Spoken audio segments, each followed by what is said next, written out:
Bien. Je crois qu'il va y avoir un diaporama. Et compte tenu de l'heure tardive, si vous me le permettez, je vais vous faire rêver un peu, parce qu'on va partir un peu dans la culture. Et notamment, on va aller au département du Moyen-Âge et de la Renaissance du Palais des Beaux-Arts, puisque le musée réaménage ce département. C'est la phase 3 de son projet scientifique et culturel, après l'atrium et les plans reliefs. Et donc, pour vous présenter un projet dont la philosophie consiste à renouveler le rapport des visiteurs avec les collections, donc un projet qui dure 3 ans, avec d'abord le confort des visiteurs, pour commencer, avec des assises, un éclairage qui sera repensé et revu et qui sera évidemment bien plus sobre en consommation, et une bien meilleure lisibilité des cartels, avec notamment un travail qui est fait autour d'approches numériques qui seront innovantes pour la contemplation des œuvres du Palais des Beaux-Arts, en l'occurrence 300 œuvres anciennes, des peintures, des sculptures, des objets d'art, mais de l'artisanat aussi, donc de l'art de l'Europe, de l'Angleterre et de la Slovaquie, en passant par l'Espagne et l'Italie, donc du XIIe au XVIe siècle, avec un parcours en 7 salles que vous voyez ici, parcours qui repense l'accès à ces œuvres et qui permet de comprendre mieux l'ensemble de ces œuvres. Autre élément, bien sûr, c'est l'accessibilité des collections, avec un travail qui est fait sur une médiation qui soit à la fois inclusive et universelle, avec notamment des cartels qui sont dédiés aux familles, d'autres qui seront le fait de grands invités, donc en fait des niveaux de lecture qui seront différents, et puis des approches numériques très innovantes et immersives, afin donc de favoriser l'accès de tous les publics à ces collections tout à fait remarquables. Il s'agit également d'un projet partenarial, puisque plusieurs institutions régionales et nationales sont incluses dans ce projet, avec notamment des dépôts d'œuvres. Je pense par exemple au Musée d'histoire naturelle, au service régional d'archéologie ou au Centre Pompidou, qui travailleront donc en partenariat avec le Palais des Beaux-Arts. Et un projet expérimental aussi, parce que j'évoquais tout à l'heure de nouvelles formes de médiation. Eh bien, celles-ci seront évaluées pour qu'on arrive à les travailler mieux encore, afin de rendre ces formes tout à fait inclusives. L'autre volet, évidemment, c'est celui de la durabilité, puisque cette phase 3 du projet scientifique et culturel du Palais des Beaux-Arts s'articule dans la perspective du plan de développement durable du Palais des Beaux-Arts, avec 3 axes de travail. La réduction de l'impact environnemental du projet, avec une scénographie qui soit à la fois permanente et éco-responsable, avec des composants qui sont des composants sans, par exemple, du bois normé, des composants qui soient sans matériaux nocifs, des peintures biosourcées, des cols sans solvant, bref. Donc un travail qui est fait sur la qualité des matériaux. Et puis, par ailleurs, un renouvellement, je le disais tout à l'heure, de l'éclairage de ce département, avec notamment un éclairage avec des LED qui vont réduire la consommation des ampoules électriques et améliorer par ailleurs le confort de l'éclairage. Et enfin, bien sûr, un souci qui est porté sur la sobriété numérique, puisque nonobstant le fait que nous disposions de nouveaux dispositifs de médiation, eh bien ceux-ci seront le fait d'équipements qui soient adaptés et qui émettent dont les émissions sont les plus faibles possibles. Enfin, troisième élément, l'objet évidemment est de rendre le meilleur service au public, bien sûr, et donc en attendant la réouverture, alors j'insiste sur la réouverture du département Moyen-Âge et Renaissance. Hélas, la réouverture du Palais des Beaux-Arts, nous ne la connaissons pas encore. Mais donc en attendant la réouverture, eh bien, sera présentée une trentaine de chefs-d'œuvre dans une exposition qui leur sera dédiée au premier étage du musée, en préfiguration donc de ce réaménagement. Alors voilà, nous avons autour de ce projet un triptyque innovation, durabilité et immersion dans les nouvelles collections, avec un parcours tout à fait admirable, la mise en œuvre d'œuvres comme par exemple le Festin d'Hérode de Donatello, qui aura une salle rien que pour lui, et enfin dans l'écrin architectural que nous connaissons tous et toutes, et que nous espérons pouvoir retrouver bientôt. Je vous remercie.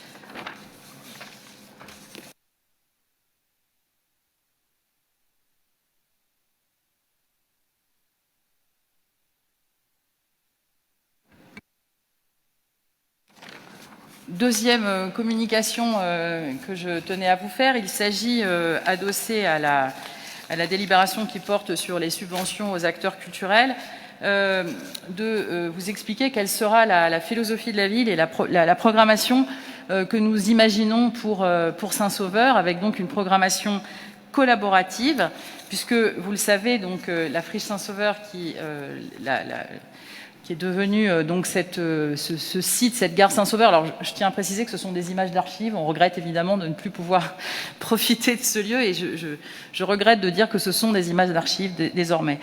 Donc cette friche qui a été créée à l'occasion de Europe XXL, après la capitale européenne de la culture, est devenue, nous le savons tous, un lieu majeur de la vie culturelle, très apprécié des Lilloises et des Lillois de toutes générations confondues. Et donc notre objet est là d'affirmer encore la gare Saint-Sauveur comme un espace de coopération culturelle qui fédère les initiatives des acteurs lillois et qui favorise les expériences ouvertes aux citoyens. Et nous avons donc décidé de repenser l'organisation de la programmation pour affirmer encore davantage son caractère coopératif. Alors, je rappelle que l'animation de Saint-Sauveur s'articule, j'insiste sur habituellement, puisque vous savez que ça n'est pas le cas en ce moment, mais habituellement, donc 2 expositions gratuites par an qui sont organisées par l'île 3000 dans la halle B, et des grands événements populaires qui sont organisés par la ville en lien avec des associations locales, comme par exemple Emmaüs, ou bien nous avons l'île Neige, par exemple, pour les enfants de l'île. Et une programmation culturelle, donc d'avril à novembre, autour d'une quinzaine de week-ends, où sont proposées des activités qui sont portées soit par une structure, une association, un artiste ou des collectifs, un ou une artiste ou des collectifs. Et pour l'organisation de chaque week-end, une somme d'un maximum de 20 000 € est donc dévolue à ces partenaires culturels. Charge à eux de construire une programmation donc dans le cadre de cette enveloppe. Aujourd'hui, ce sont plus de 150 acteurs culturels qui gravitent autour de cette programmation à Saint-Sauveur, et de manière informelle. Ce que nous voulons faire avec cette programmation collaborative, d'abord sur les grands week-ends, c'est de leur donner un caractère plus formel donc à cette forme collaborative, avec un triple objectif. D'une part, une programmation qui soit diversifiée, et qui permettent notamment un compagnonnage entre des compagnies plus aguerries et des jeunes, des acteurs culturels plus jeunes, de travailler ensemble et de favoriser donc l'accès à de nouveaux acteurs culturels. De favoriser également un renouvellement de la programmation qui s'appuie à la fois sur des priorités thématiques qui seraient clairement identifiées et partagées. On pense notamment au cirque, à la science, au développement durable, à des thèmes qui a trait au jeune public ou encore à la littérature.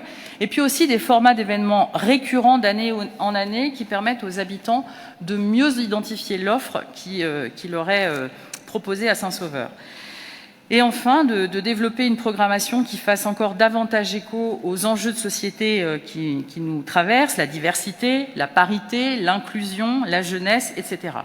Alors, il va de soi que Saint-Sauveur participera évidemment à la stratégie de la ville en faveur de la transition écologique et pour la ville bas carbone, et donc les événements qui y seront organisés tiendront évidemment compte des objectifs de la charte d'éco-responsabilité qui est en cours de finalisation, afin de réduire l'empreinte écologique des activités culturelles qui seront proposées à Saint-Sauveur. Tout à l'heure, en présentant le budget, Audrey Linkenheld évoquait justement, et Marion évoquait cette classification. Eh bien, nous y travaillerons avec cette nouvelle programmation.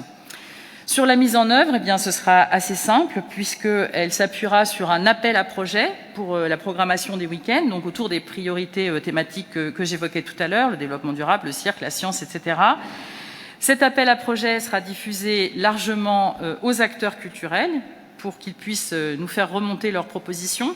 Et en fait, sur le même modèle que ce qui existe pour le budget participatif, les services de la ville expertiseront les projets reçus, donneront un avis technique sur leur recevabilité pour entrer dans le cadre de cette programmation. Et ensuite, un comité de sélection sera chargé de sélectionner les projets culturels qui seront proposés au public. Et enfin, la mise en œuvre de ces projets retenus sera réalisée par les équipes de l'île 3000 et celles de la gare Saint-Sauveur.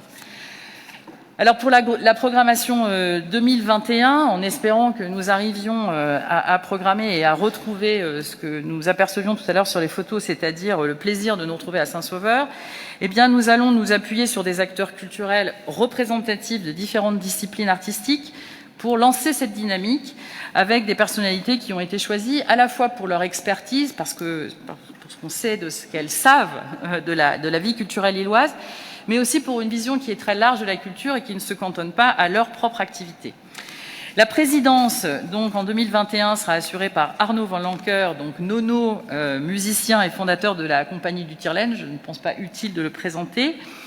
Il sera entouré de Mylène Benoît pour la danse et la compagnie Contour Progressif, Judith Pargamin, la directrice du Musée d'Histoire Naturelle, Grégory Vandal, le directeur du Grand Bleu, Émilie Dallage, la présidente de l'association Atakafa, Patrick Poulain pour la Sécu, et donc les arts visuels en particulier, Benoît Ola de l'aéronef, le directeur de l'aéronef, et enfin l'écrivaine Samira El Ayachi. Ce comité, vous l'aurez remarqué, est strictement paritaire. Pour le calendrier, eh bien, nous travaillons sur une programmation coopérative qui sera mise en place à partir d'avril 2021. En tout cas, c'est ce que nous espérons. Et je précise néanmoins qu'une partie du site Saint-Sauveur sera fermée cette saison, puisque la ville engage des travaux sur les toitures de la halle B à partir de juin 2021 jusqu'en février 2022 pour que la halle B soit prête à accueillir la nouvelle saison thématique Utopia, donc présentée en 2022. Et donc le comité de sélection se réunira début février pour lancer le premier appel à projet pour cette programmation culturelle 2021. Et nous avons évidemment hâte de nous y retrouver toutes et tous.